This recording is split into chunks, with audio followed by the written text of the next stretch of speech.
आर्या श्रीमती दुलारी Singh college के YouTube channel पर आप सभी प्रियजनों का हार्दिक स्वागत है। आज हम आपको DLED सेकेंड सेमेस्टर में पेपर फर्स्ट वर्तमान भारतीय समाज और प्रारंभिक शिक्षा विषय के अंतर्गत प्रकृतिवाद और पाठ्यक्रम, प्रकृतिवाद और शिक्षण विधियाँ टॉपिक पर आज हम चर्चा करेंगे। पिछले वीडियो में हमने आपको प्रकृतिवाद और शिक्षा के उद्देश्य के बारे में चर्चा किया था। आज उसी के आगे प्रकृतिवाद और पाठ्यक्रम, प्रकृतिवाद और शिक्षण विधियाँ पर आज हम चर्चा करेंगे।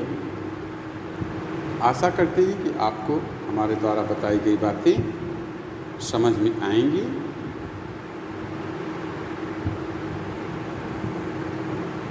चैनल को आप सब्सक्राइब करें, लाइक करें, शेयर करें और जो भी बातें आपको न समझ में आएँ वो बातें आप कमेंट के माध्यम से पूछ सकती हैं, दर्शा सकती हैं और साथ साथ आप अपने नोट्स को भी लेक्चर के साथ साथ प्रिपेयर करते चलेंगे, जिससे कि आगामी परीक्षाओं में यह आपके लिए लाभदायक सिद्ध हो सके। तो चलिए शुरू करते हैं आज का टॉपिक, नेशनलिज्म एंड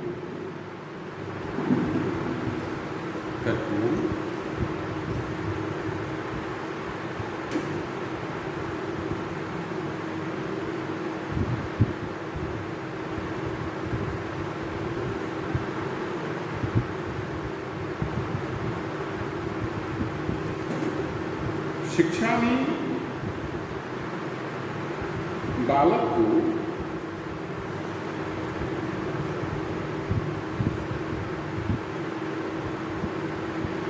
केंद्रीय स्थान प्रदान करने के कारण प्रकृतिवादियों ने प्रचलित पाठ्यक्रम का खंडन किया, क्योंकि प्रचलित पाठ्यक्रम बालक की स्वाभाविक विकास में सहायक नहीं था। प्रकृतिवादियों ने बालक को पाठ्यक्रम का आधार माना और ऐसे पाठ्यक्रम पर बल दिया जो उनकी नैसर्गिक रुचि,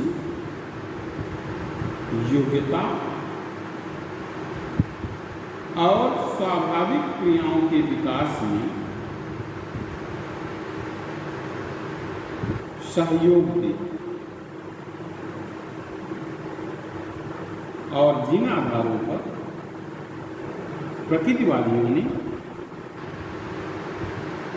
अपने पाठ्यक्रम का निर्माण किया है, वे आधार निम्नलिखित हैं, जिसको हम पॉइंट के माध्यम से आपको बता रहे हैं। तो सबसे पहला पॉइंट है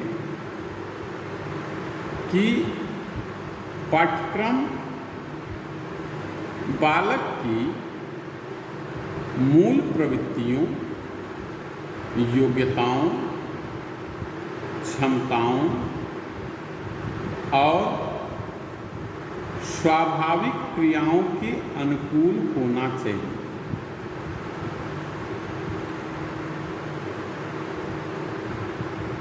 दूसरा, पाठ्यक्रम ऐसा होना चाहिए जो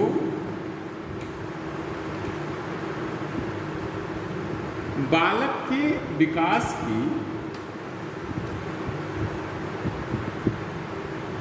विभिन्न अवस्थाओं की आवश्यकताओं को पूरा कर सके। तीसरा, पाठ्यक्रम ऐसा होना चाहिए जो व्यक्तिगत विभिन्नताओं पर केंद्रित हो। चौथा, पाठ्यक्रम ऐसा होना चाहिए जिसमें मानव को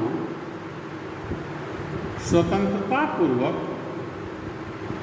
अपनी अभिरुचियों को विकसित करने का अवसर प्राप्त हो सके। पांचवा, पाठ्यक्रम में जीवन रक्षा संबंधी विषयों को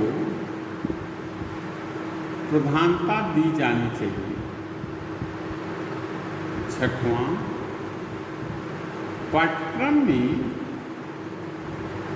इंद्रिय प्रशिक्षण को विशेष स्थान मिलना चाहिए।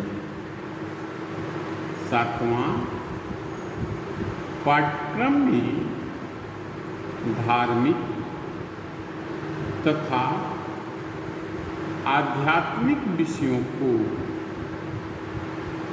कोई स्थान प्राप्त नहीं होना चाहिए। और आठवां, पाठ्यक्रम में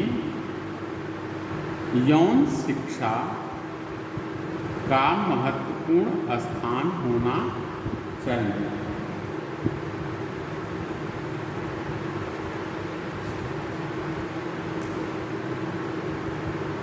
तो प्रायः सभी प्रकृतिवादियों ने पाठ्यक्रम के संबंध में अपने विचार व्यक्त किए हैं।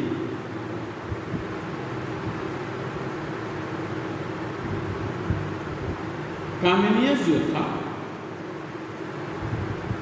वो प्रत्येक बालक को प्रत्येक विषय पढ़ाना चाहता था। वह नहीं चाहता था कि बालक को पढ़ाने के लिए कुछ विषय चुने जाएं।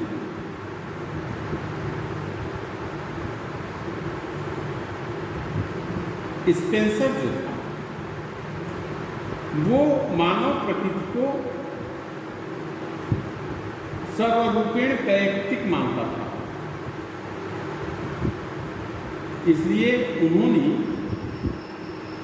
आत्मरक्षा को महत्वपूर्ण माना और इससे संबंधित विषयों को ही पाठ्यक्रम में प्रमुख स्थान दिया। सांस्कृतिक विषयों अथवा उन विषयों को जिनसे मनुष्य की सामाजिक और सांस्कृतिक संपत्ति की वृद्धि होती है, उन्होंने उसे कोई महत्व नहीं दिया।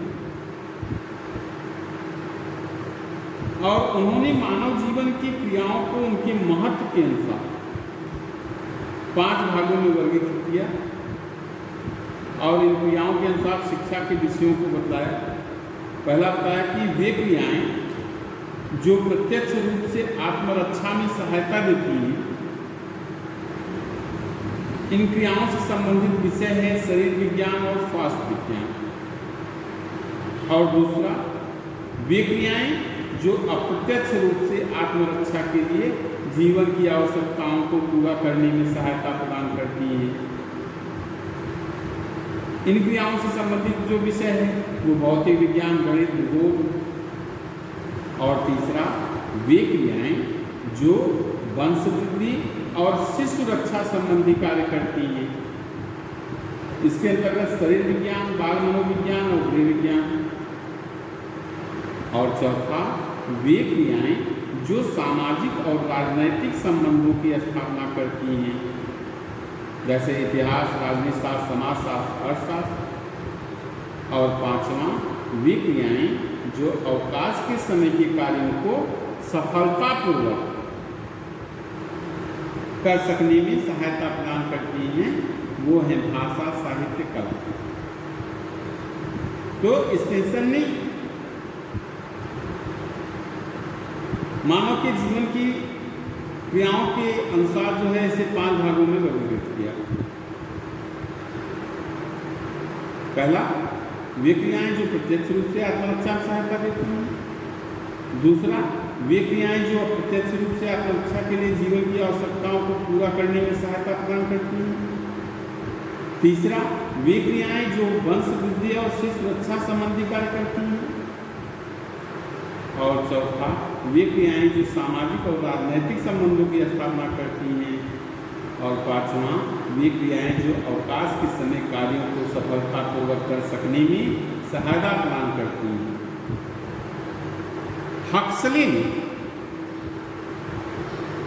हक्सले ने साहित्यिक और वैज्ञानिक दोनों प्रकार के विषयों को समान स्थान प्रदान किया है। उनकी मान्यता है कि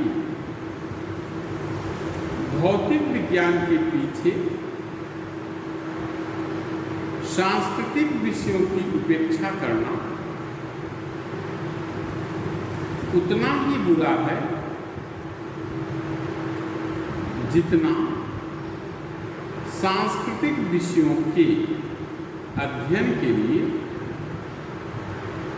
विज्ञान के अध्ययन की उपेक्षा करना।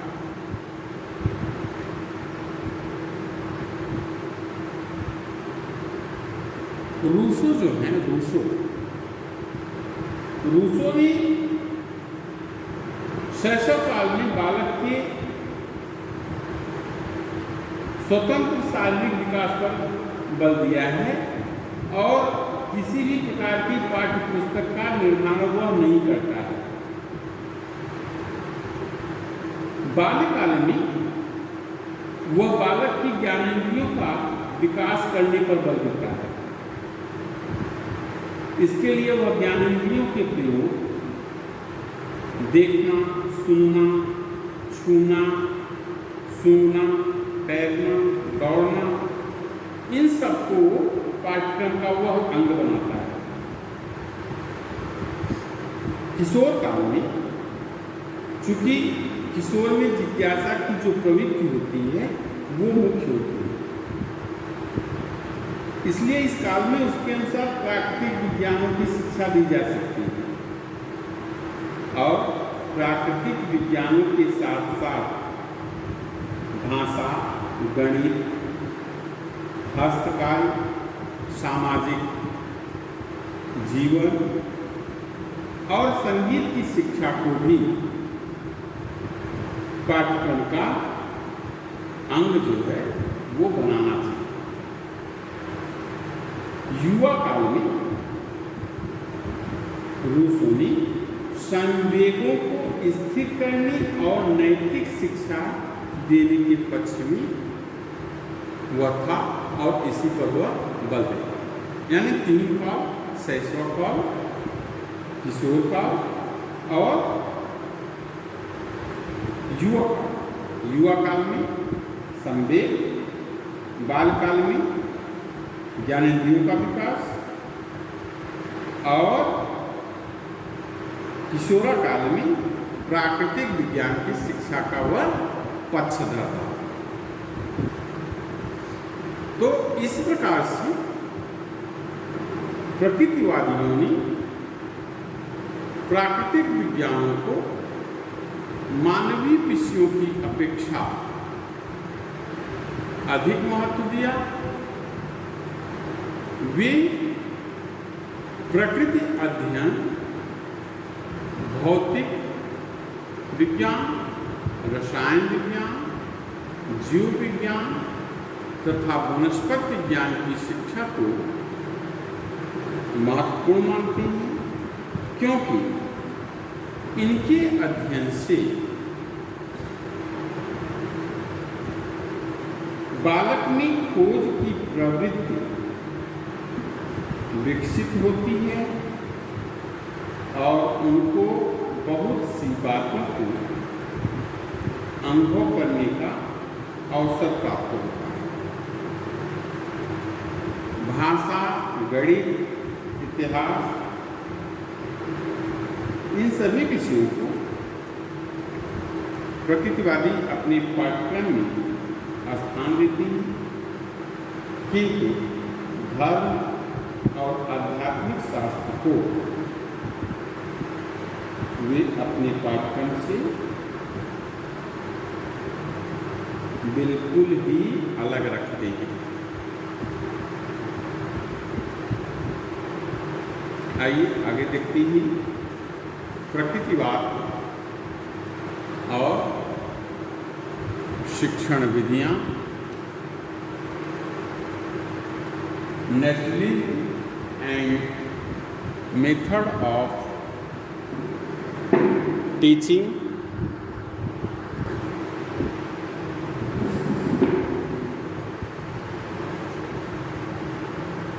प्रकृतिवादी विचारधारा की सबसे महत्वपूर्ण जो देन है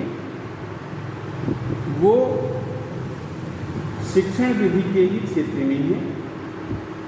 प्रकृतिवाद ने प्राचीन एवं परंपरागत शिक्षण विधियों का जो है वो विरोध किया और अनुभव द्वारा सीखने, लर्निंग बाय एक्सपीरियंस तथा क्रिया द्वारा सीखना, लर्निंग बाय डूइंग पर बल जो है वो दिया है। प्रकृतिवादी बालक को पुस्तकों से घेरना नहीं चाहिए, बल्कि उसको ऐसी प्राकृतिक परिस्थितियों से घेर देना चाहते हैं जिससे वह स्वयं ज्ञान प्राप्त कर सके। अनुभव द्वारा सीखने पर बल देते हुए रूसो ने कहा है कि अपने शिष्य को मौखिक पाठ न पढ़ाओ, उसे केवल अनुभव द्वारा सीखने दो। जब भी संभव हो क्रिया द्वारा पढ़ाओ। जब क्रिया नितांत असंभव हो केवल तभी शब्दों का सहारा लो। ये बातें रूसो ने कही कि बालकों को कभी भी, एक शिक्षक को चाहिए कि बालकों को कभी भी मौखिक पाठ ना पढ़ाए, उसे करके सीखने या अनुभव के आधार पर सीखने का अवसर जो है वो देना चाहिए। और जब भी पॉसिबल हो तो उसे क्रिया द्वारा पढ़ाओ, लर्निंग बाय डूइंग।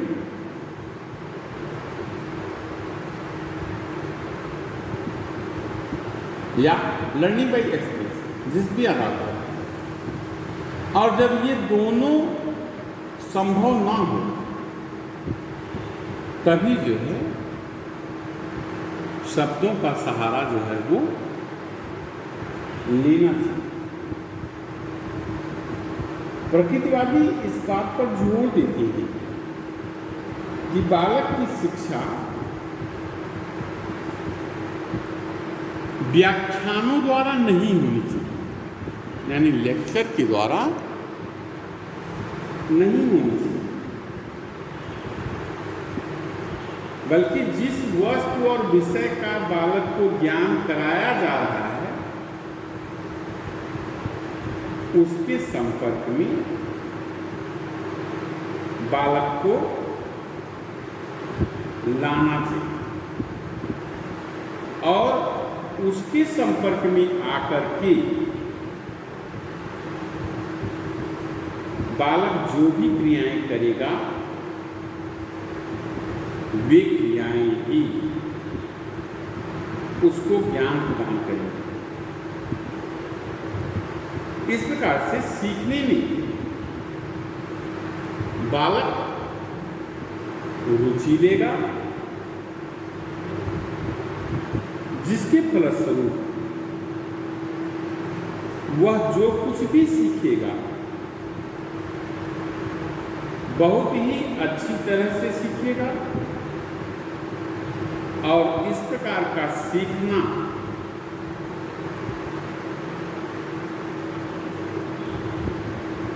उसकी प्रवृत्ति के अनुकूल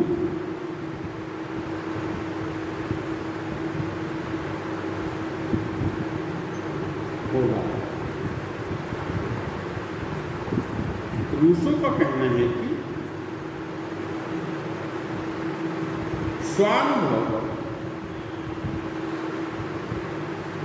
स्वानुभव ही सच्चे ज्ञान का साधन है।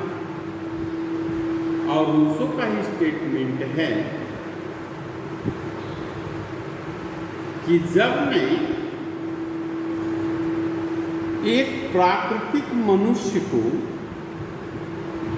शिक्षित करना चाहता हूं तो मैं उसे जंगली नहीं बनाना चाहता और उसे जंगल में नहीं भेजना चाहता, अपितु उसे सामाजिक जीवन के मध्य रखना चाहता हूं। यह पर्याप्त है कि वह मनुष्यों के उद्वेगों और पक्षपातों से बहक न जाए, उसे स्वयं की आंखों से देखने दिया जाए और अपनी हृदय से अनुभव करने दिया जाए।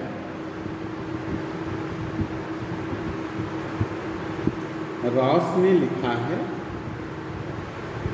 कि प्रकृतिवादी शिक्षक अपनी व्याख्याओं की अपेक्षा बालक के शैक्षिक अनुभवों को अधिक महत्वपूर्ण मानती है। प्रकृतिवाद ने शिक्षण की अनेक विधियों को जन्म दिया, जिनमें से ह्यूरिस्टिक विधि, डॉल्टन विधि, मॉन्टेसरी विधि, निरीक्षण विधि, खेल विधि ये प्रमुख हैं।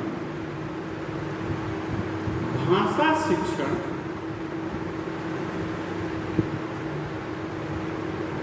की प्रत्यक्ष विधि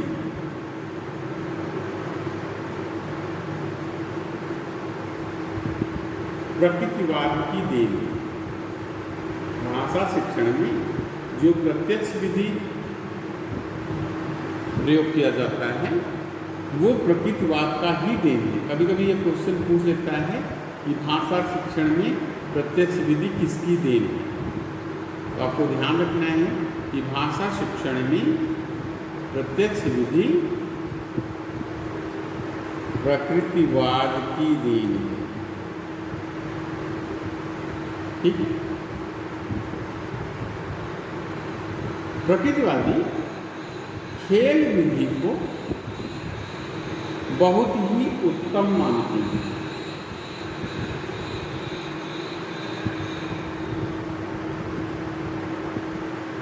उनके अनुसार खेल द्वारा बालकों को शिक्षा प्रदान की जानी चाहिए, क्योंकि इसमें स्वाभाविकता और स्वतंत्रता दोनों तत्व आते हैं। खेल विधि के सिद्धांत पर योजना विधि, बालचर आंदोलन और भ्रमण तथा शैक्षिक यात्राएं, चलचित्र ये सब निर्धारित हैं। रास का स्टेटमेंट है कि वास्तव में इस सिद्धांत में शिक्षा की वे सब विधियां आ जाती हैं जिनसे प्रसन्नतापूर्ण स्वतः स्फूर्ति सृजनात्मक कार्य की भावना का पोषण होता है और उसके क्रियात्मक उदाहरण अनंत। इन सभी शिक्षण विधियों से बालक की नैसर्गिक शक्तियों का विकास संभव होता है और इसमें उसकी व्यक्तिगत रुचि, योग्यता और शक्तियों पर विशेष रूप से ध्यान दिया जाता है। ये विधियां अनियंत्रित स्वतंत्रता के वातावरण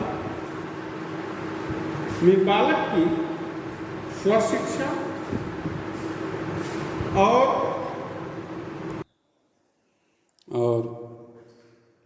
सृजनात्मक का तथा संगठित विकास करने का अवसर प्रदान करती है। सरल से जटिल की ओर, स्थूल से सूक्ष्म की ओर, निश्चित से अनिश्चित की ओर और सामान्य से विशेष की ओर, इन सभी शिक्षण सूत्रों का जन्म भी प्रकृतिवादी दर्शन के प्रेरणा स्वरूप जो है वो हुआ है। तो आज हमने आपको प्रकृतिवादी पाठ्यक्रम और प्रकृतिवादी शिक्षण विधियां, इसके बारे में हमने चर्चा किया। आशा करते हैं कि आपको मेरी बात समझ में आई होगी या आएगी पढ़ेंगे तो।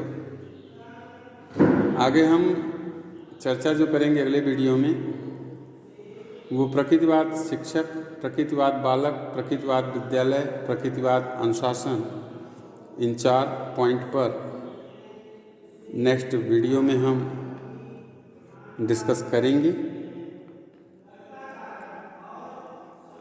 तो मिलते हैं हम आपसे पुनः अगले वीडियो में।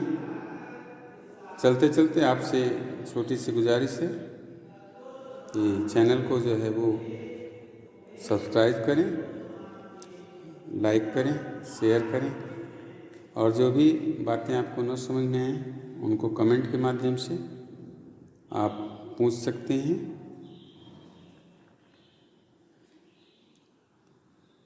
धन्यवाद।